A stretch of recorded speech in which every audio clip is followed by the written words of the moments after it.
விசேஷமாக இந்த 3 நாட்களும் ஒரு காரியத்தை எப்படி துவங்குவது என்கிற காரியத்தை குறித்து நம்ம தியானித்து கொண்டிருக்கிறோம். முதல் நாள் கொடுத்த தேவனுடைய வார்த்தை அநேகருக்கு பிரயோஜனமாக இருந்தது என்று நான் நம்புகிறேன். இனி நாளைய தினத்திலே நமக்கு காலையிலே 8 மணிக்கு நமக்கு ஆராதனை இருக்கிறதுனால நாளைய தினத்திலே மட்டும் சாயந்தரம் 7 மணிக்கு நம்ம இந்த மீட்டிங்கை நம்ம வைக்க போகிறோம். அதனால் இந்த 3 நாட்களும் ஆண்டவருடைய பிள்ளைகள் தவறாமல் நீங்கள் அதில் கலந்து கொள்ளுங்கள். நிச்சயமாக உங்கள் வாழ்க்கையில் பெரிய அற்புதத்தை ஆண்டவர் செய்ய வல்லவராக இருக்கிறார். ஒரு சிலர் இந்த கமெண்ட்டில் இந்த மாதிரி நாங்கள் இது தெரியாமல் இந்த மாதிரி தொழிலை ஆரம்பிச்சிட்டோம், வேலையை ஆரம்பிச்சிட்டோம், இன்றைக்கி நாங்கள் ரொம்ப கஷ்டப்படுறோம், நிறைய கடனாக இருக்குது, என்ன பண்ணுறதுனே தெரில அப்படின்னு எல்லாம் சொல்லியிருந்தீங்க. உங்கள் எல்லாருக்காகவும் இந்த கடன் பிரச்சனைக்கு நிரந்தர தீர்வு என்கிற ஒரு தலைப்பில் ஒரு மீட்டிங்கை ஒரு 1 வீக் அதை நடத்துறதற்காக நான் பிரயாசம் எடுத்து கொண்டிருக்கிறேன். அதனுடைய நாட்களை உங்களுக்கு நான் சீக்கிரமாக அறிவிப்பேன். அந்த கடன் பிரச்சனையினுடைய நிரந்தர தீர்வு அந்த கூட்டத்தில் அநேகரிடத்தில் ஆண்டவர் பேசி உங்களுடைய கடனிலிருந்து ஆண்டவர் பரிபூர்ணமாய் உங்களை விடுதலையாக்குவார் என்று நான் நம்புகிறேன். விசுவாசியுங்கள். ஆண்டவரால் கூடாத காரியம் ஒன்றுமில்லை. நான் கொடுக்கிற செய்திகள் ஒருவேளை உங்களுக்கு எச்சரிப்பாய் இருக்குமானால் நீங்கள் அதை விட்டு வெளியே வரும்போது நிச்சயமாக அதனுடைய ஆசீர்வாதத்தை நீங்கள் காண்பீங்க. அதனால் ஆண்டவர் நினச்சார்னா எப்போ வேணாலும் ஒரு மனுஷனை தூக்க முடியும். எவ்வளோ தூரத்தில் போனவனையும் ஆண்டவர் கொண்டு நிறுத்த முடியும். அதனால் நம்பிக்கையோடு இந்த வார்த்தைகளை நாம் கேட்போம். ஆண்டவர் பெரிய அற்புதங்களை கர்த்தர் செய்வாராக. ஆமென். நம்ம ஒரே ஒரு பாடலை பாடி நான் நேரடியாக செய்திக்கு நேராய் கடந்து போகிறதற்கு நான் ஆசைப்படுகிறேன். ஒரே ஒரு பாடலை நாம் எல்லாரும் சேர்ந்து கூட பாடலாம். யாக்கோபே நீ வேரூன்றுவாய்.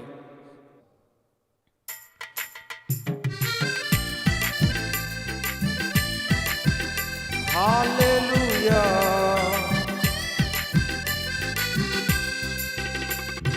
யாக்கோபே நீ வேரூன்றுவாய், யாக்கோபே நீ வேரூன்றுவாய், பூத்து குலுங்கிடுவாய், காய்த்து கனி தருவாய், பூத்து குலுங்கிடுவாய், காய்த்து கனி தருவாய், இந்த பூமியெல்லாம் நிரம்பிடுவாய், இந்த பூமியெல்லாம் நிரம்பிடுவாய். ஆண்டவர் உங்களை பார்த்துதான் என் மகனே நீ வேரூன்றுவாய், என் மகனே நீ வேரூன்றுவாய், பூத்து குலுங்கிடுவாய், காய்த்து கனி தருவாய், பூத்து குலுங்கிடுவாய், காய்த்து கனி தருவாய், இந்த பூமியெல்லாம் நிரம்பிடுவாய், இந்த பூமியெல்லாம் நிரம்பிடுவாய். நானே காப்பாற்றுவேன், நாள்தோறும் உனக்கு நான் நீர் பாய்ச்சுவேன், இரவும் பகலும் காத்து கொள்ளுவேன், எவரும் தீங்கிழைக்கிறதற்கு விடவே மாட்டேன் என்று வாக்கு கொடுத்த தெய்வம் நம்மளை கைவிட்டு விடுவாரோ? நம்பிக்கையோடு அந்த சரணத்தை பாடுவோம். நானே காப்பாற்றுவே, நாள்தோறும் நீர் பாய்ச்சுவே, நானே காப்பாற்றுவே, நாள்தோறும் நீர் பாய்ச்சுவே, இரவும் பகலும் காத்து கொள்வே, இரவும் பகலும் காத்து கொள்வே, எவரும் தீங்கிழைக்க விட மாட்டே, எவரும் தீங்கிழைக்க விட. சொல்லுவோம். என் மகனே ஓ என் மகனே நீ வேரூன்றுவாய், பூத்து குலுங்கிடுவாய், காய்த்து கனி தருவாய், பூத்து குலுங்கிடுவாய், காய்த்து கனி தருவாய், இந்த பூமியெல்லாம் நிரம்பி. அந்த காலம் சீக்கிரமாய் பூமியெல்லாம் நிரம்பிடுவாய். அருமையான மகன் அல்லவோ, எனக்கு பிரியமான பிள்ளை அல்லவோ, உன்னை நான் என்றும் நினைக்கின்றேன், உனக்காக என் இதயம் ஏங்குகின்றது. எவ்வளவு அழகான வரிகள், சேர்ந்து பாடலாமே.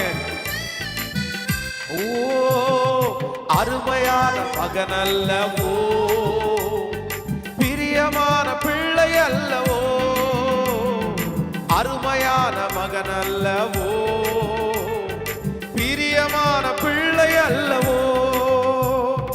உன்னை நான் என்றும் நினைக்கின்றேன், உன்னை அவர் என்றும் நினைக்கின்றார். உனக்காக என் இதயம் ஏங்குகின்றது, உனக்காக என் இதயம் சொல்லுவோம்.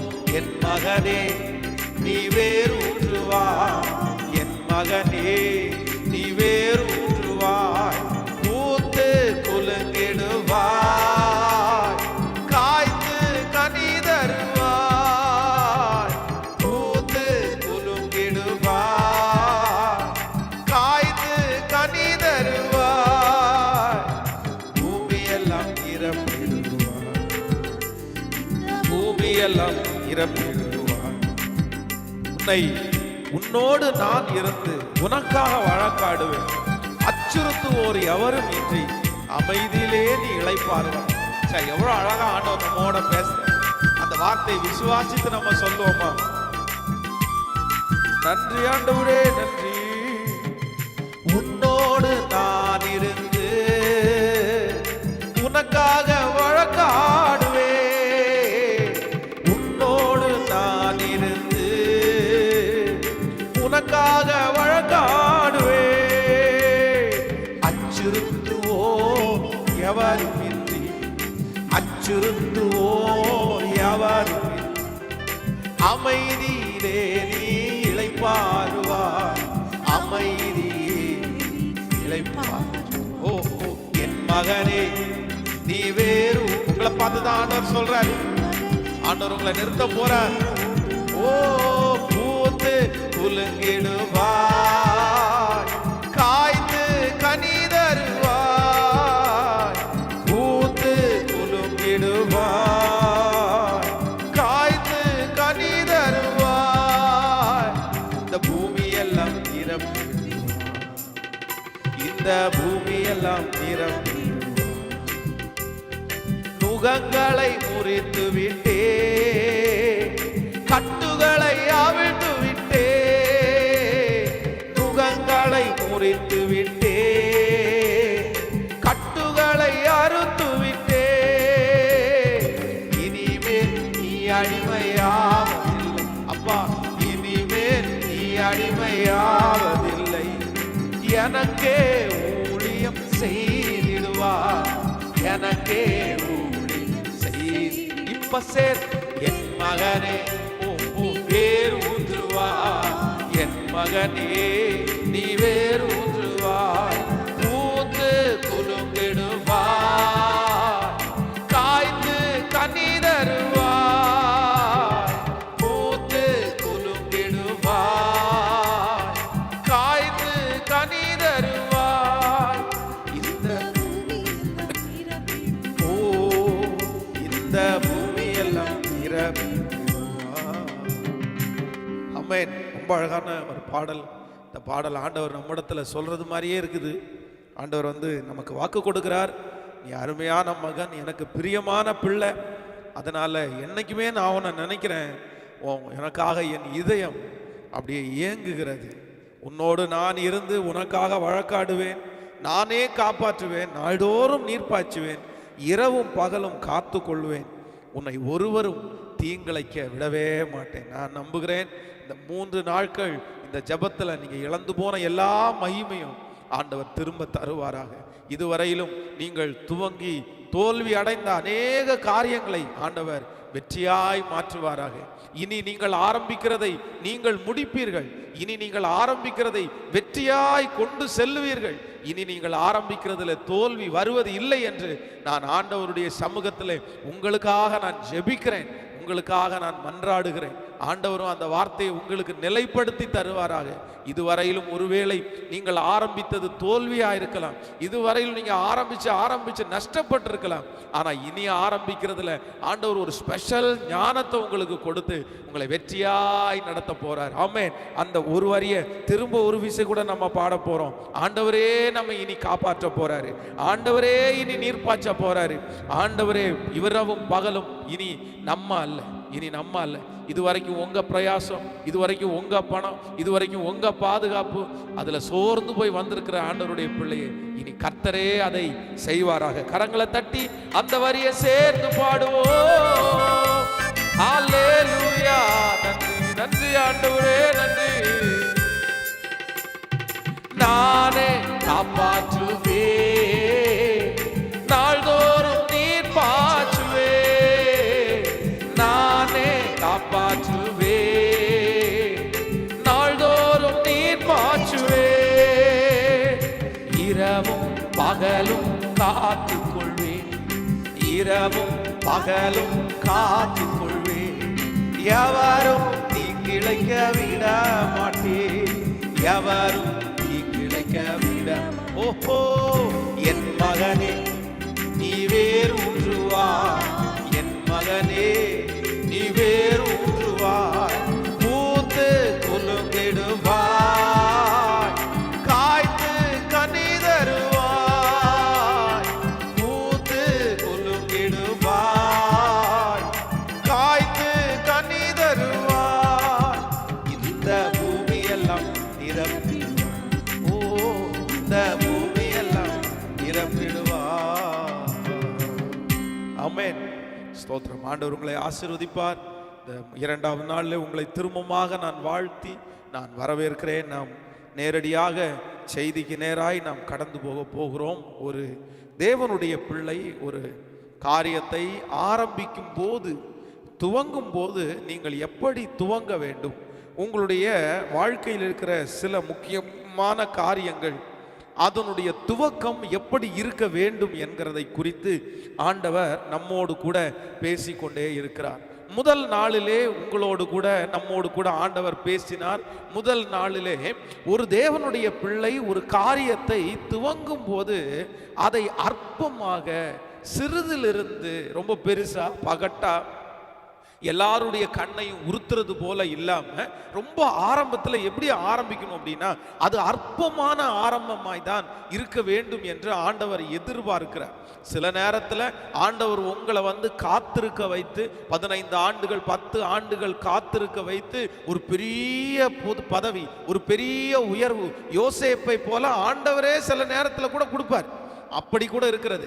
ஆனால் நீங்கள் ஒரு காரியத்தை ஆரம்பிக்கும் போது, எனக்கு பணம் இருந்தா தான் ஆரம்பிப்பேன், எனக்கு வசதி இருந்தா தான் ஆரம்பிப்பேன், எனக்கு ஒரு பெரிய ஷோரூமா இருந்தா தான் ஆரம்பிப்பேன், நான் இப்படி இல்லைன்னா நான் ஆரம்பிக்க முடியாது அப்படின்னு நீங்க சொல்லாம, ஆரம்பம் சிறிதாய் அற்பமாய் நீங்கள் ஆரம்பிப்பீர்களே ஆனால் உங்க முடிவில் ஒரு பெரிய சம்பூர்ணத்தை பார்ப்பீர்கள் என்று கடந்த நாட்களிலே ஆண்டவர் நம்மோடு கூட மிக தெளிவாக ஆச்சரியமாய் ஆண்டவர் நம்மோடு கூட பேசினார். இந்த இரண்டாவது நாளிலே ஆண்டவருடைய பிள்ளைகளே, ஒரு தேவனுடைய பிள்ளை ஒரு காரியத்தை ஆரம்பிக்கும் போது, அது குடும்ப வாழ்க்கையாக இருக்கலாம், அது ஒரு தொழிலாக இருக்கலாம், அது ஒரு வீடு கட்டுகிற வேலையா இருக்கலாம், எக்ஸெட்ரா எதுவாய் வேண்டும் என்றாலும் இருக்கலாம்.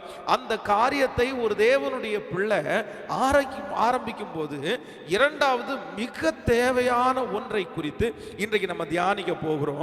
வேதத்தில் ஒரு வசனத்தை நம்ம எடுத்துக்கொள்ளலாம். நெகேமியாவின் புஸ்தகத்தை எடுத்துக்கொள்ளுங்கள். நெகேமியாவின் புஸ்தகத்தில் 1ஆம் அதிகாரத்தில் 2வது வசனத்தை நம்ம வாசிக்க போகிறோம். நெகேமியா 1ஆம் அதிகாரம் 2வது வசனம். என் சகோதரரில் ஒருவனாகிய அனனியாவும் வேறு சில மனுஷரும் யூதாவிலிருந்து வந்தார்கள்.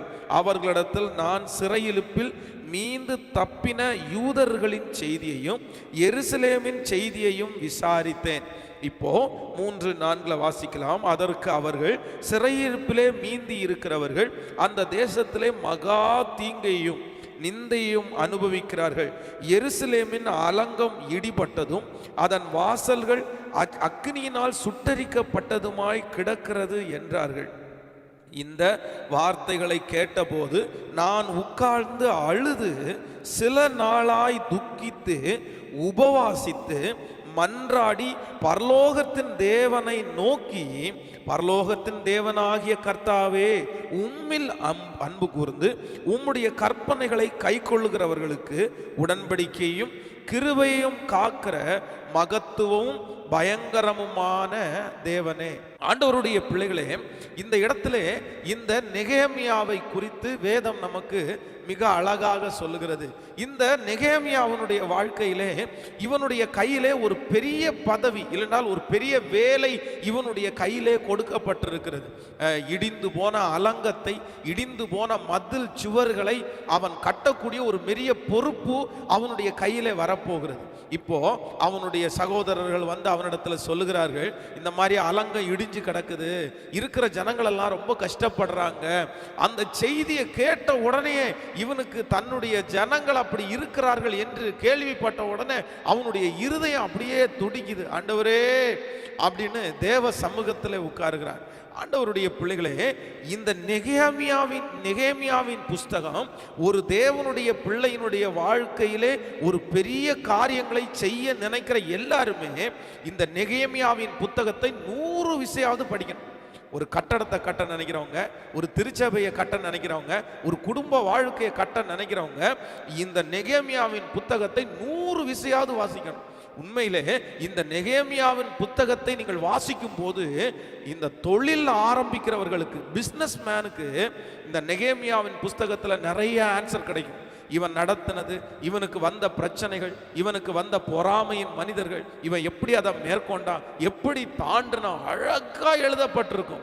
ஆனா இவனுடைய கையிலேயே ஒரு பெரிய வேலைக்காக இவன் ஆயத்தமாகும் போது வேதம் சொல்லுது, அவன் ஃபர்ஸ்ட் செஞ்சது என்னன்னா, பரலோகத்தின் தேவனை நோக்கி ஜெபம் பண்ணி, பரலோகத்தின் தேவனை நோக்கி ஜெபம் பண்ணி, பரலோகத்தின் தேவனாகிய கர்த்தாவே என்று ஜெபித்து ஆரம்பிக்கிறான். இந்த இடத்துல மட்டும் இல்ல, நீங்க 2ஆம் அதிகாரத்தில் நீங்கள் வருவீர்களே ஆனால் 2ஆம் அதிகாரம் 2வது வசனம் 4வது வசனம் வரைக்கும், அப்பொழுது ராஜா என்னை பார்த்து, நீ துக்கமாய் இருக்கிறது என்ன?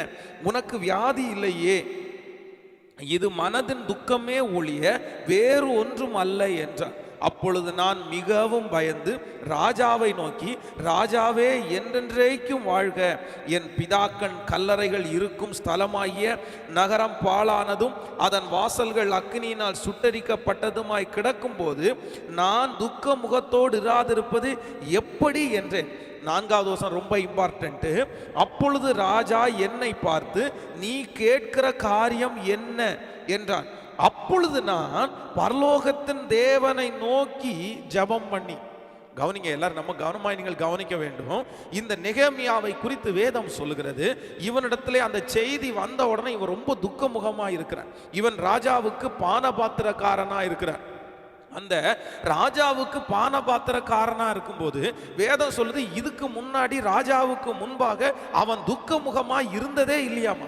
இப்போதான் ஃபர்ஸ்ட் டைமா அவருக்கு முன்பாக துக்கமுகமா இருக்கிறார். உடனே ராஜா கேட்கிறாரு, என்னப்பா நீ துக்கமா இருக்கிற?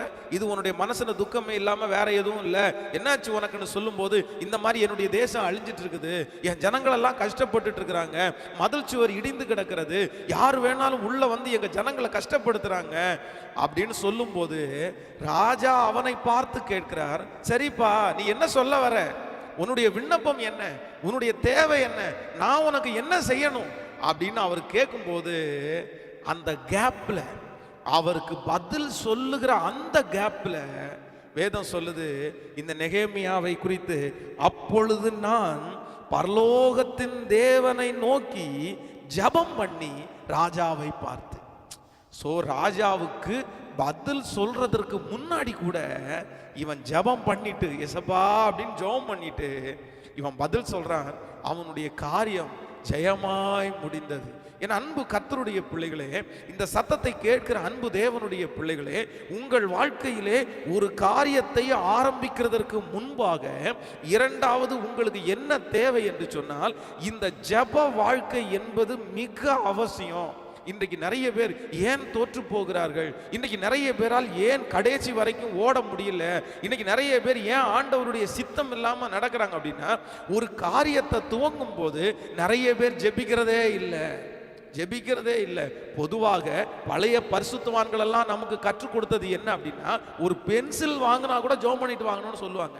ஒரு பேனா வாங்கும்போது கூட ஜெபம் பண்ணிட்டு வாங்குங்க, ஒரு துணி எடுக்க போகும்போது ஜெபம் பண்ணிட்டு போங்க, வெளியே கிளம்பும் போது ஜெபம் பண்ணிட்டு போங்க, எல்லாவற்றிலையும் உங்களுக்கு ஜெபம் இருக்க வேண்டும். அதான் ஒரு பரிசுத்தவான் சொல்லும்போது ரொம்ப அழகாய் சொல்லுகிறார், உன்னுடைய துவக்கம் ஜெபமாய் இருக்குமானால் உன்னுடைய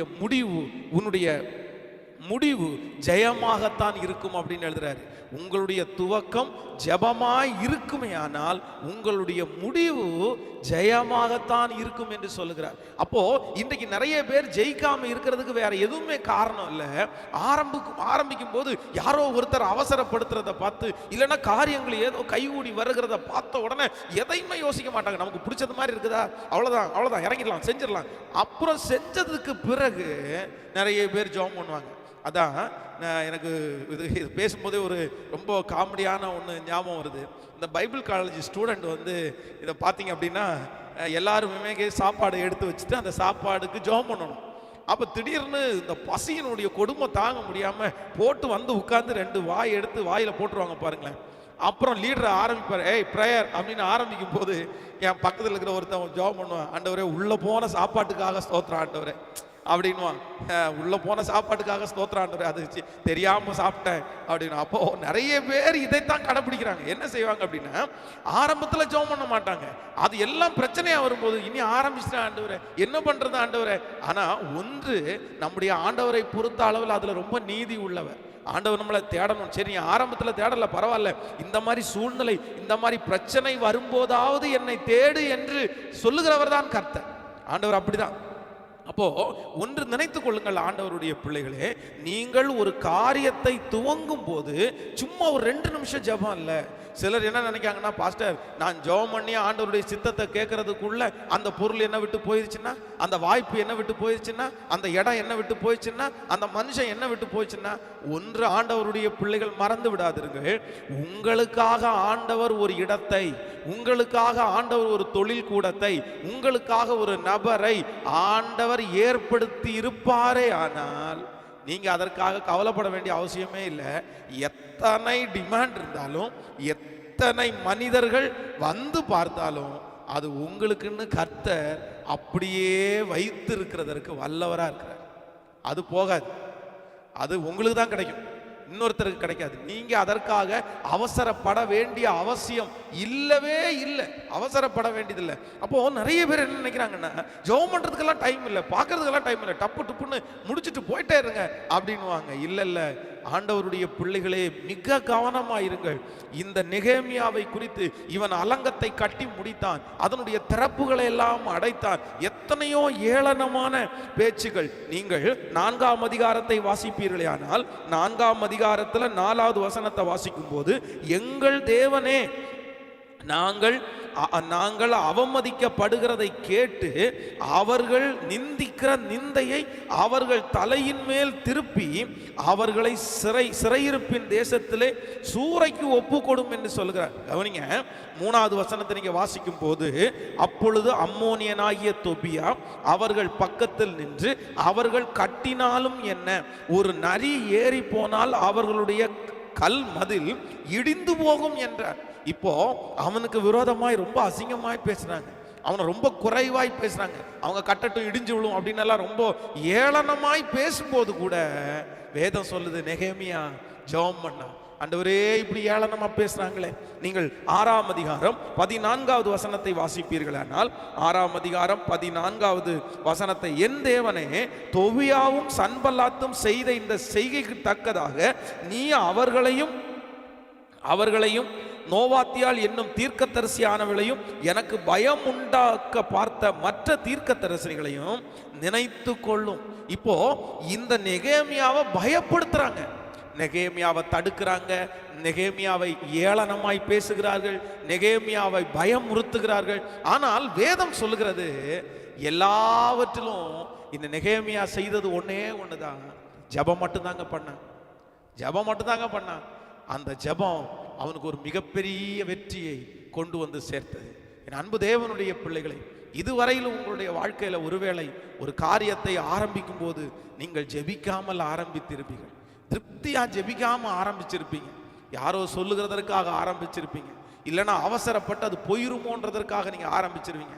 ஆனா இந்த செய்தியை கேட்டதற்கு பிறகு உங்களை மிக அன்போடு நான் கேட்கிறேன், ப்ளீஸ் தயவு செய்து உங்களுடைய காரியங்களை ஆரம்பிக்கிறதற்கு முன்பாக ஆண்டவருடைய சமூகத்தில் உட்கார்ந்து ஜெபியுங்கள். ஆண்டவரே, இந்த காரியம் உங்களுக்கு சித்தமா? இது நீர் எங்களுக்கு கைகூடி வர பண்ணுகிறதா? இதுல உம்முடைய நோக்கம் என்ன ஆண்டவரே? நீர் என்ன நினைத்திருக்கிறீர்? அப்படி ஜெபிப்பீர்களே ஆனால் பெரிய ஜெயத்தை கர்த்தர் கொடுக்கிறதற்கு வல்லவரா இருக்கிறார். ஆமென் சொல்லுங்கள். ஒரு விசை நான் அதான் மனிதர்களை பாருங்க, ஆண்டவருடைய பிள்ளைங்க சில நேரத்தில் செய்கிற தவறுகளை பாருங்க. ஒரு நாள் நான் ஆலயத்தில் ஒரு 12 மணிக்கு நான் ஜெபம் பண்ணிட்டு இருக்கிறேன்.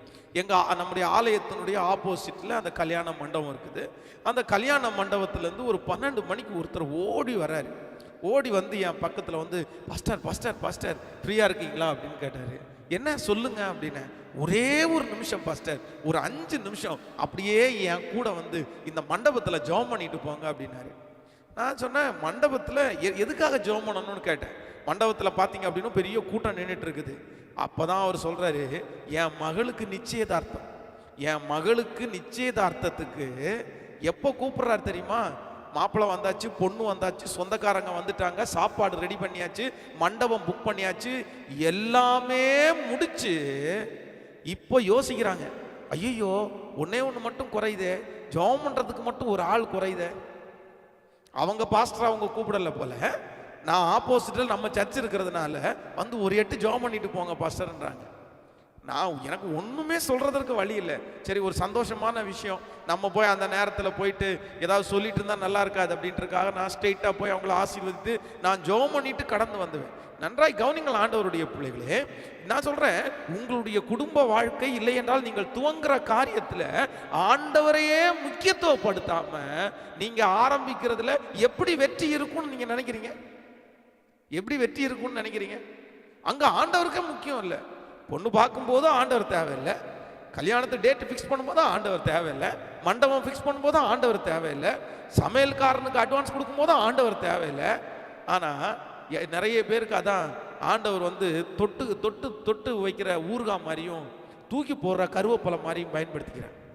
அப்படிதான் நிறைய பேர் வைக்கிறேன் ஆண்டவரை அந்த தேவைக்கு. இல்லை இல்லை இல்லை, நான் அடிக்கடி சொல்லுவேன், எப்பொழுது ஒரு தேவனுடைய பிள்ளையினுடைய வாழ்க்கையில ஆண்டவர் மெயின் மீல்ஸா மாறுறாரோ, எப்பொழுது அந்த மெயின் ஃபுட்டே அவரா மாறுறாரோ, அப்பதாங்க அவங்க வாழ்க்கையில பெரிய வெற்றியை அடைய முடியும். அல்லாவிட்டால் ஒரு தேவனுடைய பிள்ளை வெற்றியை பார்க்கவே முடியாது. இந்த நேரத்தில் தேவ சமூகத்தில் ஆண்டவரோடு கூட இணைந்து என் வார்த்தையை ஆண்டவருடைய பிள்ளைகள், இதே தவிர நீங்கள் இதற்கு முன்பாக ஒருவேளை செய்திருப்பீர்கள், நீங்க தெரியாம கூட செஞ்சிருக்கலாம்.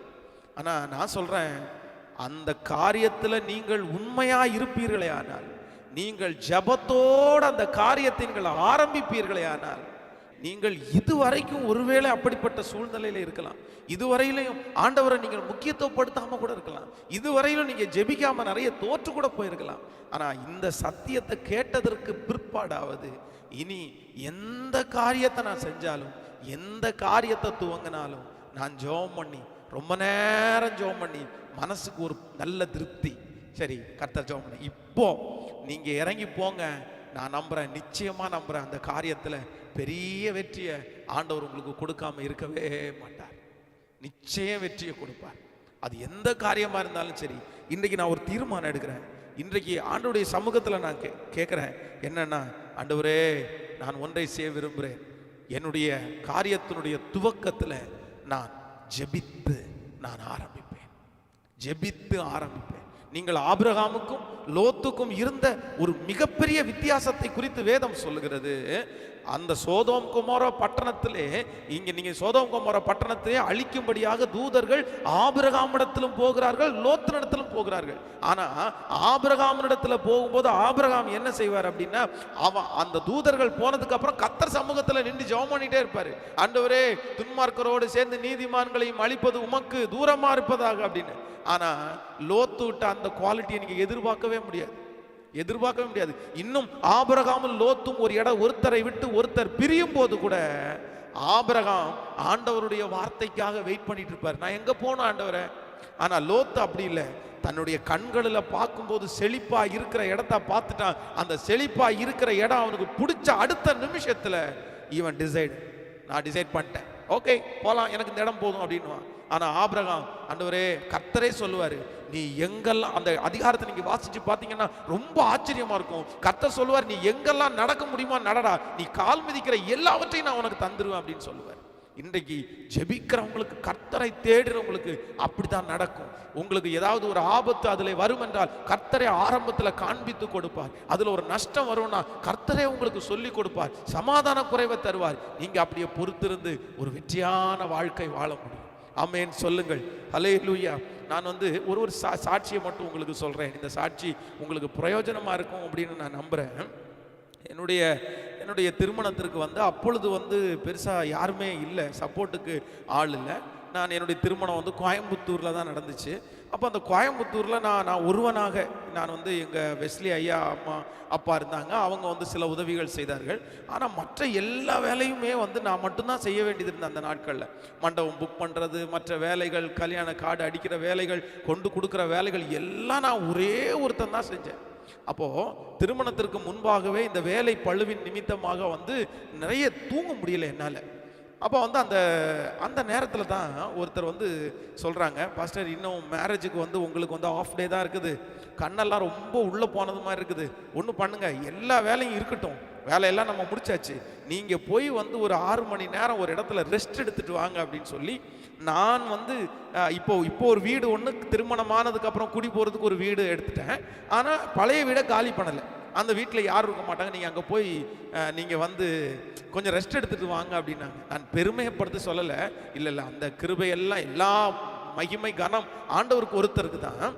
ஆனால் அந்த நேரத்தில் உண்மையிலே நான் அந்த நாட்களில் போய் அந்த இடத்துல தூங்குறதுக்கு டைம் கொடுக்கல. அப்படியே ஆண்டுடைய சமூகத்தில் முழங்கால் படிட்டு திருமணத்தினுடைய ஒவ்வொரு காரியத்திற்காக நான் ஜெபம் பண்ணேன். மேரேஜுக்கு போகிறதற்கு 3 மணி நேரத்துக்கு முன்னாடி நான் ஜெப அறையில் இருந்தேன். இன்னைக்கு நடக்கிற திருமணம், அவங்களுடைய போக்குவரத்து, எதிர்கால வாழ்க்கை, எதிர்கால ஊழியம் என் கையில் எதுவும் இல்லைப்பா. நான் எப்படி நடத்த போகிறேன், எப்படி இந்த திருமணம் பண்ணி கடந்து போகிறது எனக்கு ஒன்றுமே தெரிலப்பா. ஆனால் நான் நம்புகிறேன், அன்றைக்கு அந்த திருமணம் மட்டுமல்ல, எல்லாவற்றையும் ஆண்டவர் நேர்த்தியாய் வெற்றியாய் கர்த்தர் மாற்றி தந்தார். ஹல்லேலூயா. ஸோ இன்று ஆண்டவர் உங்களிடத்தில் தெளிவாய் பேசுகிறார். இருக்கிற யாரோ ஒருத்தரிடத்தில் ஆண்டவர் தெளிவாய் பேசுகிறார். நம்பர் 2, ஒரு காரியத்தை துவங்கும் போது, ஒரு தேவனுடைய பிள்ளை ஆரம்பிக்கும் போது அவர்கள் செய்ய வேண்டிய 2வது காரியம் என்னவென்றால், ஜபத்தோடு ஆரம்பிப்பீர்களே ஆனால் அது வெற்றியா இருக்கும். வேதத்தில் இன்னும் ஒரு சில காரியங்களை கூட உங்களுக்கு வேகமாய் சொல்லி உங்களுக்காக ஜெபித்து முடிக்கிறதற்கு நான் ஆசைப்படுகிறேன். நீங்கள் தாவீதனுடைய வாழ்க்கையை கூட எடுத்து வாசிக்கும் போது வேதம் சொல்லுகிறது, தாவீதும் அப்படித்தான் தன்னுடைய வாழ்க்கையிலே ஒரு மிகப்பெரிய வெற்றி உள்ள ஒரு தலைவனாய் அவன் மாறுவதற்கு அவனுடைய ஆரம்பம் என்னவா இருந்துச்சுன்னா ஜெபமா தான் இருந்துச்சு. ராஜாவாய் அவனை கர்த்தர் ஈசாயினுடைய வீட்டிலே தாவீதை மட்டும் தெரிந்து கொள்றதற்கு காரணம், அவனுடைய அப்பா அவனை செலக்ட் பண்ணல, அவங்க அம்மா செலக்ட் பண்ணல, அவனுடைய சகோதரர்கள் செலக்ட் பண்ணல, சாமுவேல் தீர்க்கதரிசி செலக்ட் பண்ணல. ஆனா வேதம் சொல்லுகிறது, அந்த வனாந்திரத்தில் கொஞ்ச ஆடுகளை மேய்க்கும் போது ஆண்டவரோடு சங்கீதங்களினால் ஆராதனைகளினால் கர்த்தரை ஆராதிச்சு ஜெபம் பண்ணிட்டே இருந்ததுனால அவனுடைய வாழ்க்கையில கர்த்தர் அவனை ராஜாவாய் அபிஷேகித்தது மட்டுமல்லாமல் முடிவு வரை வெற்றி உள்ள ஒரு ராஜாவாய் அவன் திகழ்ந்தான்.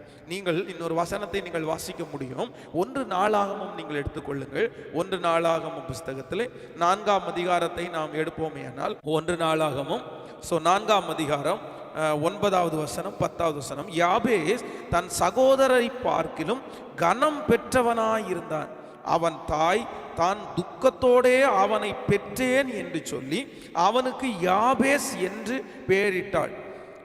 யாபேஸ் இஸ்ரவேலின் தேவனை நோக்கி, தேவரீர் என்னை ஆசீர்வதித்து என் எல்லையை பெரிதாக்கி உமது கரம் என்னோடு இருந்து தீங்கு என்னை துக்கப்படுத்தாதபடி அதற்கு என்னை விலக்கி காத்தருளும் என்று வேண்டிக் கொண்டான். அவன் வேண்டிக் கொண்டதை தேவன் அவனுக்கு அருளினார். ஆண்டவருடைய பிள்ளைகளே, இந்த இடத்துல ரொம்ப அழகாய் ஒரு வசனம் சொல்கிறது. யாபேசை குறித்து உங்கள் எல்லாருக்கும் தெரியும் என்று நினைக்கிறேன். யாபேசை அவனுடைய தாய் பெற்றெடுக்கும் போது எப்படி பெற்றெடுத்தாங்களாமா? துக்கத்தோடு பெற்றெடுத்தாங்களாம், வேதனையோடு பெற்றெடுத்தாள். ஐயோ, இந்த பிள்ளையும் இப்படி பிறந்துச்சு அப்படின்னு. ஆனா யாபேசனுடைய வாழ்க்கையினுடைய துவக்கம் எதுவா இருந்துச்சு தெரியுமா? அவனுடைய தாய் தன்னை துக்கத்தோடு பெற்றெடுத்தாலும் இஸ்ரவேலின் தேவனாகிய கர்த்தரை நோக்கி, தேவனே உம்முடைய கரம், தேவரீர் என்னை ஆசீர்வதித்து என் எல்லையை பெரிதாக்கி உமது கரம் என்னோடு கூட இருக்குமே. ஆனால் ஜபத்தோடு ஆரம்பித்த யாபேசனுடைய வாழ்க்கை குறித்து வேதம் சொல்கிறது, அவன் சகோதரர்களை பார்க்கிலும் அவன் கனம் பெற்றவனாயிருந்தான். இன்றைக்கு தீர்க்க தரிசனமான ஒரு வார்த்தை சொல்லுகிறேன். உங்கள் சொந்தங்கள், உங்களுடைய நண்பர்கள், உங்களுடைய சகோதரர்கள் நடுவிலே நீங்கள் குறைந்து போய் காணப்படுகிறீர்களோ, உங்கள் தாய் தகப்பன் உங்களை பெற்றதை நினைத்து அவர்கள் வருத்தத்தோடு பேசிக் கொண்டிருக்கிறார்களோ, நீங்கள் காரியங்களை கர்த்தர் சமூகத்தில் ஜெபித்து ஆரம்பிக்கும் போது நான் நம்புறேன், ஆண்டவர் உங்க சகோதரர்களை பார்க்கலாம் உங்களை வெற்றி சிறக்க பண்ணுவார். சகோதரர்கள் நடுவிலே உங்களுக்கு ஒரு பந்தியை ஆயத்தப்படுத்துவார். வெறுக்கிற சகோதரர்கள், வெறுக்கிற தாய் தகப்பனுடைய சமூகத்தில் ஆண்டவர் உங்களை தலை நிமிர பண்றதற்கு வல்லவரா இருக்கிறார். சோ ஒரே ஒரு முடிவு இன்றைக்கு எல்லாரும் எடுக்க போறோம். தேவரே, நான் இனி எது ஆரம்பிச்சாலும் ஆண்டவரே, நான் ஜெபத்தோடே ஆரம்பிப்பேன், பிரேயரோடே ஆரம்பிப்பேன். நீர் என்னோடு கூட இருப்பீரையானால் இந்த காரியம் ஜெயமாய் மாறும். ஹல்லேலூயா. நீங்கள் சீடர்களை குறித்து வேதத்தில் வாசிக்கும் போது ஆண்டவர் இந்த உலகத்திலிருந்து அவர் பரலோகத்திற்கு எடுத்துக் கொள்ளப்பட்டதற்கு பிற்பாடு அவர்கள் எல்லாரும் 120 பேர் வேதம் சொல்லுகிறது. அவங்க எல்லாரும் மேல் வீட்டு அறையிலே, அந்த சீடர்களுடைய கூட்டம் மேல் வீட்டு அறையிலே ஜெபித்தார்கள். அவர்கள் எல்லாம் ஜெபம் பண்ணதுக்கு பிறகு பரிசுத்த ஆவியானவர் அவங்க மேல இறங்கினார். அதற்கு பிறகு ஊழியத்துக்கு கடந்து போனாங்க. அவங்க ஊழியத்தில் அற்புதம் நடந்தது. அவங்க ஒரு பிரசங்கத்தில் 5000 பேர் ரட்சிக்கப்பட்டாங்க, 3000 பேர் ரட்சிக்கப்பட்டாங்க. பெரிய எழுப்புதலை அவர்கள் பார்த்தார்கள். அப்போ ஆண்டவருடைய பிள்ளைகளே, ஒன்று நினைங்கள், ஊழியத்திலே ஊழியக்காரர்கள் ஆரம்பிக்கும் போது கூட ஜபத்தில் ஆரம்பிச்சதுனால பெரிய வெற்றியை பார்த்தார்கள். நீங்கள் இயேசு அப்பாவை குறித்து வேதத்தில் வாசிக்கும் போது ஆண்டவர் ஊழியத்துக்கு வருவதற்கு முன்பாக அவர் மலையிலே போய் வனாந்தரத்தில் போய் 40 நாள் உபவாசம் இருந்து ஜெபம் பண்ணார்.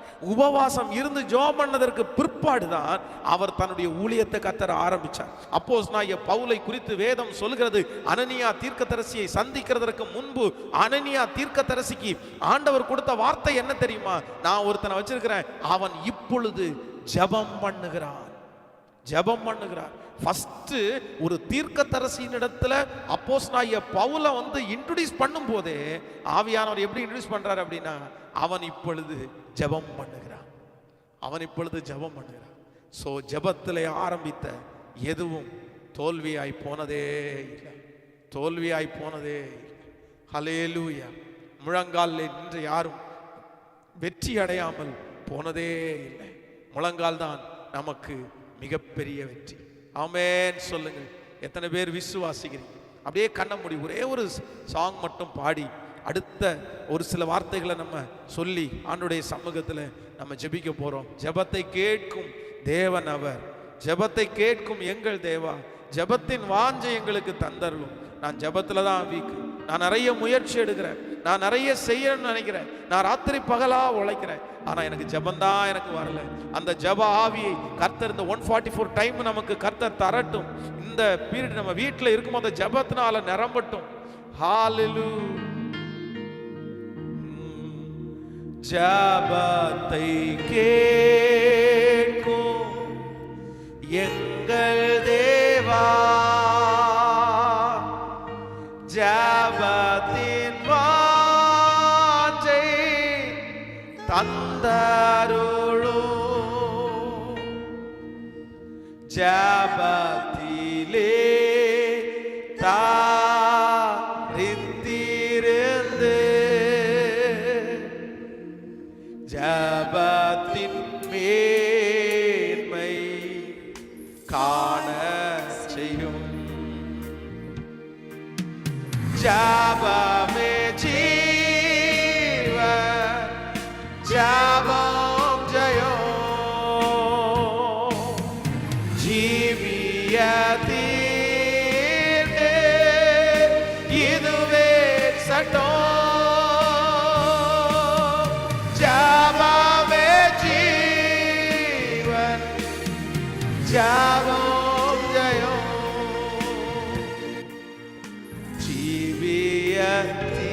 ஜீவியத்திற்கு இதுவே சட்டம். ஒரு விஷயம் கூட சொல்லுவோம். ஜபமே ஜீவன், ஜபம் ஜெயம். ஜீவியத்திற்கு இதுவே சட்டம். ஜபமே ஜபமே ஜீவன், ஜபம் ஜெயம்.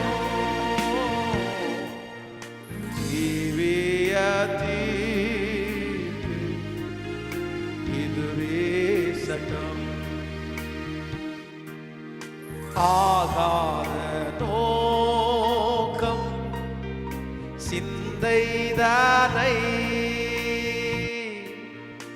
ஆகற்றும் எங்கள் நெஞ்சை விட்டு தானானதாக்கும் மானமெல்லாம் கேட்கும்படி கிருபை செய்யும். இப்ப சொல்லுவோம். ஜபமே ஜபமே ஜீ. எல்லாரும் சேர்ந்து உங்களுடைய வீடுகளில் இருந்தீங்க சொல்லு. நீங்கள் வேலை ஸ்தலத்தில் இருந்து அதை சொல்லுங்க. இதுவரை அந்த ஜெபம் மையம், அந்த ஜெபம் மேகம் எந்த காரியத்தை துவங்கினாலும் ஒரு ஜெபத்தோடு துவங்கக்கூடிய கிருபை தாரும். சொல்லுவோம். ஜெபமே ஜெபமே ஜீவன், ஜெபம் ஜெயம்.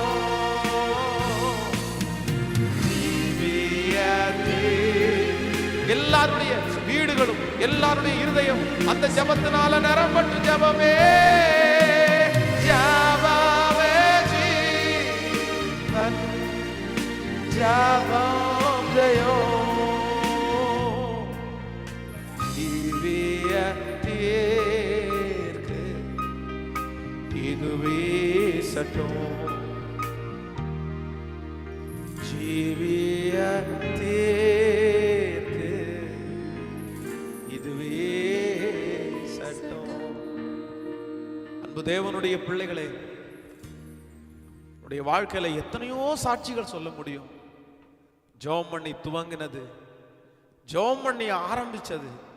எத்தனையோ பேர் இது முடிக்க முடியாதுன்னு சொன்னா கூட ஜெபத்தில் ஆரம்பிச்சதை வெற்றியாய் முடிக்கிறதற்கு ஆண்டவர் பலன் தந்தார். வெற்றியாய் முடிக்க ஆண்டவர் பலன் தந்தார். இன்னைக்கு நமக்கு நடந்து கொண்டிருக்கிற இந்த தேவாலயம் ஒரு மிகப்பெரிய சாட்சி. இதற்கு முன்பாக இருந்த இடத்திலிருந்து அந்த இடத்தை காலி பண்ணணும்னு சொல்ற ஒரு பெரிய சூழ்நிலை வரும்போது எங்கேயுமே இடம் கிடைக்காம, இந்த இடம் வாடகை இடம் தான், சொந்த இடம் வாங்குறதற்கு எந்த நிவர்த்தியும் இல்லை. அப்போ அந்த வாடகை இடம் யாருமே கொடுக்க மாட்டேன்ட்டார். அந்த நேரத்தில் தான் 20வது சங்கீதத்தை முழங்கால் படியிட்டு, ஆபத்து நாளிலே கர்த்தர் உமது ஜெபத்தை கேட்பாராக, யாக்கோபின் தேவனுடைய நாமம் உமக்கு உயர்ந்த அடைக்கலமாவதா. பல மணி நேரங்கள் முழங்கால நின்று ஜோமண்ணி ஜோமண்ணி ஜோமண்ணி திரும்பி வந்து இந்த இடத்தை கேட்டோம். ஆண்டவர் வாக்கியம் பண்ணினார். ஆண்டவர் திருச்சபையை ஆசீர்வதித்தார். இந்த திருச்சபையை இந்த இடத்துல கர்த்தர் நிலைப்படுத்தி வைத்துட்டே இருக்கிறார். அதனால தான் பரிசுத்தவான்கள் சொல்லுவாங்கல்ல, மூளையினால முடியாதது முழங்காலால. இன்றைக்கு இருக்கிற யங் ஜெனரேஷன்ஸுக்கு கூட, வாலிப தம்பிகளுக்கு தங்கச்சிகளுக்கு கூட சொல்லுவேன், மகன் நீ எல்லாத்துலேயும் மோதி பார்த்துட்ட, நீ எல்லாத்துலேயும் மோதி பார்த்து தோல்வி அடைஞ்சிருக்கலாம், ஆனால் ஜெபத்தில் மோதிப்பார், ப்ரேயரில் மோதிப்பார், பிரேயர்ல நின்றுப்பார், முழங்கால முடக்கிப்பார், நிச்சயமா பெரிய வெற்றியை ஆண்டவர் கொடுக்க வல்லவராக இருக்கார். உதாரணத்துக்கு ஒன்று சொல்றேன். பொதுவாக உங்களுக்கு நிறைய பேருக்கு இந்த சாவி எல்லாம் மறந்து வைக்கிற பழக்கம் இருக்கும் பாருங்களேன். எங்கேயோ ஒரு இடத்துல சாவி வச்சிருப்பீங்க, வச்சு தேடி தேடி தேடி தேடி பார்ப்பீங்க, அந்த சாவி கிடைக்காது. உடனே ஒரு சின்ன ஜெபம், குட்டி ஜெபம், ஏசப்பா சாவி எங்கே இருக்குன்னு தெரியல, ஏசப்பா நீங்கள் எங்களுக்கு காமிச்சு கொடுங்க அப்படின்னு சொல்லி ஜெபம் பண்ணுற அடுத்த 2-3 நிமிஷத்துக்குள்ளே கண்டுபிடிச்சிருங்க பாருங்க. நிறைய பேர், உங்களுக்கு எத்தனை பேருக்கு அனுபவம் இருக்குன்னு தெரியல, எனக்கு நிறையவே அனுபவம் இருக்குது. ஒன்றும் இல்லை, நிறைய அந்த மாதிரி என்ன தொலைஞ்சு போய் தேடிட்டு இருந்தாலும் அந்த நிமிஷம் 2 நிமிஷம் ஒரு ஜெபம், ஆண்டவரே இந்த மாதிரி கிடைக்கும், உடனே பார்த்தா கிடைக்கும். ஆச்சரியமா இருக்கும். அப்போ இந்த சின்ன சின்ன சாவி தொலைஞ்சதுக்கே ஆண்டவர் காமிச்சு கொடுக்குறாருன்னா நம்ம வாழ்க்கையில ஜெபம் ஒரு ஆதாரமா இருக்கட்டும். ஸோ நம்பர் 2, இன்றைக்கு ஆண்டவர் நம்மோடு கூட பேசின ஒரு வார்த்தை, ஒரு தேவனுடைய பிள்ளை ஒன்றை ஆரம்பிக்கும் போது நீங்க எப்படி ஆரம்பிக்கணும்னா, ஜெபம் எவ்வளவு பேர் உங்களை வேணும்னாலும் உங்களை பிரஸ் பண்ணி உந்தி தள்ளலாம். உங்களுக்கு வாய்ப்புகள் அப்படியே முன்னாடி நிற்கலாம். அவ்வளோதான், இந்த வாய்ப்பு போச்சுன்னா இன்னைக்கு கிடைக்காதுன்ற அளவுக்கு நிற்கலாம். வாசல் திறந்தே இருக்கலாம். பாஸ்டர் 10 நிமிஷம் லேட் ஆனால் கூட அவ்வளோதான் பாஸ்டர். இல்லை இல்லை இல்லை இல்லை, எந்த சூழ்நிலை வந்தாலும் ஜெபம் பண்ணாம ஒரு காரியத்தில் கை வைக்காது. ஜெபிக்காம, அப்படி ஜெபிக்காம போறது போட்டு விட்டுருங்க. அது வேண்டாம், நமக்கு அது நல்லா ஆசீர்வாதமா இருக்காது, விட்டுருங்க. ஜெபிச்ச ஆரம்பிங்க. உங்க கரம் மட்டும் இல்லை, உங்களோட கர்த்தர் கரம் இருக்கும். கர்த்தர் கரம் இனி அதை செய்யுங்க. ஆண்டவர் உங்க பிசினஸ் ஆசீர்வதிப்பார், உங்க குடும்ப வாழ்க்கையை ஆசீர்வதிப்பார். நீங்க எதை, ஒருவேளை இந்த ஜெபத்தை கேட்கிற நிறைய பேர், பாஸ்டர் இந்த காரியத்தை நான் ஜெபிச்சு தான் ஆரம்பிச்சேன், நான் உபவாசம் இருந்து ஜெபம் பண்ணி தான் ஆரம்பிச்சேன், அடையாளத்தோடு தான் ஆரம்பிச்சேன், ஆனா பெரிய தோல்வியை பார்த்துட்டேனே, நஷ்டத்தை பார்த்துட்டேன். நான் சொல்றேன், நீங்க சோர்ந்து போகாதீங்க. அந்த அந்த சோதனை, அந்த பிரச்சனை, அந்த குறைவு உங்களை அழிக்கிறதுக்காக வரல. நீங்க ஜெபிச்சு ஆரம்பிப்பீர்களே ஆனால் அந்த காரியத்துல கர்த்தர் ஏதோ ஒன்றை கற்றுக் கொடுக்கிறாரு, வெற்றியை கொடுப்பார். நீங்க தொடர்ந்து ஜெபம் பண்ணி முன்னேறுங்க. அந்த பலனை ஆண்டவரே உங்களுக்கு தர வல்லவரா இருக்கிறார். ஆமென் சொல். இந்த ஜெபத்தில் இருக்கிற நிறைய பேர் நீங்க சாட்சி சொல்லுவீங்க. நீங்க எத்தனையோ பேர் நீங்க ஜெபம் பண்ணி அற்புதத்தை பெற்றுக்கொண்டீங்கல்ல. இன்னைக்கு திரும்பி பாருங்க, நீங்க ஜெபிச்சு பெற்றுக்கொண்டது எல்லாம் உங்களுக்கு நல்லா தானே இருக்குது. நீங்க ஜெபம் பண்ணாம பெற்றுக்கொண்டதுக்கும் ஜெபிச்சு பெற்றுக்கொண்டதுக்கும் வித்தியாசம் இருக்கா இல்லையா? நீங்களே நினைச்சு பாருங்க, எத்தனை வித்தியாசம் இருக்குது. உண்மைதான் பாஸ்டர், நான் ஜெபம் பண்ணி பெற்றுக்கொண்டதுக்கும் ஜெபிக்காம பெற்றுக்கொண்டதுக்கும் பெரிய வித்தியாசம். நான் ஜெபிச்சு பெற்றுக்கொண்ட ஒவ்வொன்றும் இன்னைக்கும் எனக்கு நல்லா இருக்கு பாஸ்டர், இன்னைக்கும் நல்லா இருக்குது. அப்போ நம்ம ஜெபிக்காம இருக்கலாம். ஒரே அந்த ஜெபம் மேகம் என்ன மூடட்டும் ஆண்டவர், அந்த ஜெப பிரசன்னம் என்ன மூடட்டும் ஆண்டவர். உங்க எல்லாருக்காக நான் ஜெபிக்க போறேன். நீங்க வீடுகளில் அப்படியே முழங்கால்கள் முடிந்தால் முழங்கால் படிடுங்க, இல்ல வேலை செய்து கொண்டே நீங்கள் ஆண்டவருடைய சமூகத்தில் ஜெபித்து கொண்டே இருங்க. ஹல்லேலூயா. இந்த ஜெப மேகம் என்ன மூடட்டும் ஆண்டவரே. ஆண்டவரே, இனி நான் எதை செஞ்சாலும், இனி நான் எதை துவங்கினாலும், ஓ ஜீசஸ், ஜெபித்து தான் நான் துவங்குவேன். ஹல்லேலூயா. நன்றி நன்றி நன்றி. ஆகாத நோக்கோ சிந்தைதானை ஆகற்றும் எங்கள் நெஞ்சை விட்டு வா.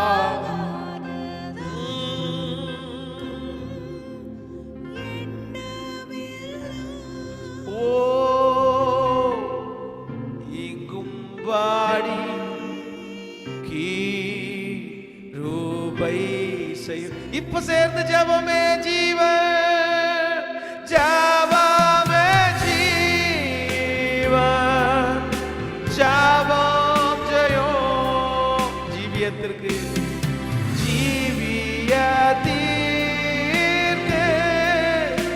இதுவே சட்டம். ஜெபமே ஜீவன், ஜெபம்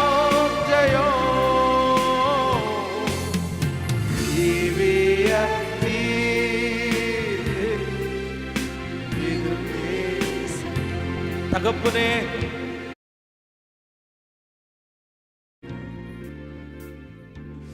தகப்பனே, இந்த நல்ல நேரத்திற்காக நாங்கள் உமக்கு நன்றி செலுத்துகிறோம் அப்பா. நீர் எவ்வளவு நல்லவர், நீர் எத்தனை நல்லவர். ஒரு காரியத்தை துவங்கும் முன் ஜெபிச்சு ஆரம்பிக்கணும்ன்றதை இன்னைக்கு கற்றுக் கொடுத்தீங்க. என் பிள்ளைங்க எத்தனை பேர் காரியங்களை ஆரம்பிக்கும் போது ஆண்டவரே ஜெபிக்காமல் ஆரம்பித்து இன்னைக்கு தோற்று போயிருக்கிறார்கள், நஷ்டப்பட்டிருக்கிறார்கள். மனுஷனை நம்பி நம்பி போய் அப்பா அப்பா வீணாயிட்டாங்களே அப்பா, மனுஷனை நம்பி ஏமாத்திட்டாங்களே அப்பா, மனுஷனை தேடி போய் ஏமாத்திட்டாங்களே அப்பா. இனி அப்படியே அல்ல ராஜா, எந்த காரியத்தை ஆரம்பித்தாலும் உமக்குள்ளே உம்மை நம்பி உங்க சமூகத்துல உட்கார்ந்து ஆரம்பிக்கிறதுக்கு எங்களுக்கு பலன் தருவீராக. யாரெல்லாம் அந்த ஜப ஆவி எனக்கு வேணும்னு கேட்கிறாங்களோ, அந்த ஜப மேகம் எனக்கு வேணும்னு கேட்கிறாங்களோ, அவர்கள் மேல் ஜப பிரசன்னம் கடந்து வரட்டும், ஜப மேகம் கடந்து வரட்டும். இதுவரையிலும் எத்தனையோ அற்புதத்தை பார்த்திருக்காங்களே, அவங்க ஜெபிச்சு எத்தனை அற்புதத்தை பார்த்திருக்கிறாங்கப்பா. நன்றி ஆண்டவரே, நன்றி. உங்க திரு சமூகத்துல ஒப்பு கொடுக்கிறப்பா. இந்த ஊழியத்துல என் கூட சேர்ந்து என்ன தாங்குற, இந்த ஊழியத்துல எனக்கு ரொம்ப ஒத்தாசையா இருக்கிற தம்பிங்களை ஆசீர்வதிங்கப்பா, ஆசீர்வதிங்கப்பா ஆண்டவரே. அவங்களுக்கு இல்லாமையிலும் சிலர் இருக்கிற கொஞ்சத்தை கொடுத்து இந்த ஊழியத்தை தாங்குறவங்க அங்கங்க இருக்கிறாங்கப்பா, பல இடங்களில் இருக்கிறாங்கப்பா. அவங்களுக்கு இல்லைன்னாலும் ஊழியத்தை செய்யணும்னு நினைக்கிறாங்கப்பா. அவங்களுக்கு நிறைவான ஒரு பலனை கொடுங்கப்பா. எங்க ஊழியத்தை காணிக்கைகளினால தாங்குகிற ஒவ்வொரு பிள்ளைகளையும் அந்தந்த இடத்துல ஆசீர்வதியும், கூடவே இருப்பீராக. நீர் நடத்தும். இயேசுவின் மூலம் ஜெபம் எடுக்கிறோம் நல்ல பிதாவே. என் ஆத்துமாவே கர்த்தரை ஸ்தோத்திரி, என் முழுமே பரிசுத்த நாமத்தை ஸ்தோத்திரி. என் ஆத்துமாவே கர்த்தரை ஸ்தோத்திரி. கர்த்தர் செய்த சகல உபகாரங்களையும் மறவாது. நம்முடைய ஆண்டவராய் இயேசு கிறிஸ்துவின் கிருபை, பிதாவாகிய தேவனுடைய அன்பு, பரிசுத்த ஆவியானுடைய அந்யோன்ய ஐக்கியம் நம்மரோடும் இன்றும் என்றும் சதா காலம் கூட இருப்பதாக. Amen, amen. Praise the Lord. ஆண்டவர் உங்களை ஆசீர்வதிப்பார். தொடர்ந்து நாளைக்கு விசேஷமாய் காலையில 8 மணிக்கு நமக்கு பரிசுத்த ஆராதனை இருக்கிறது. அதனால ஆண்டவருடைய பிள்ளைகள் அந்த பரிசுத்த ஆராதனையை 8 மணிக்கு நீங்க நேரடியாக பார்க்கும்படியாய் கேட்கிறேன். அதற்கு பிறகு மாலையில நமக்கு சரியாக 7 மணிக்கு இந்த ஜெபத்தை கண்டினியூவா நம்ம ஃபைனல் டே 3வது நாள் போடுவோம். நீங்கள் அதை கேட்டு பயனடையுங்கள். ஆண்டவர் உங்க கூட இருப்பார். God bless you.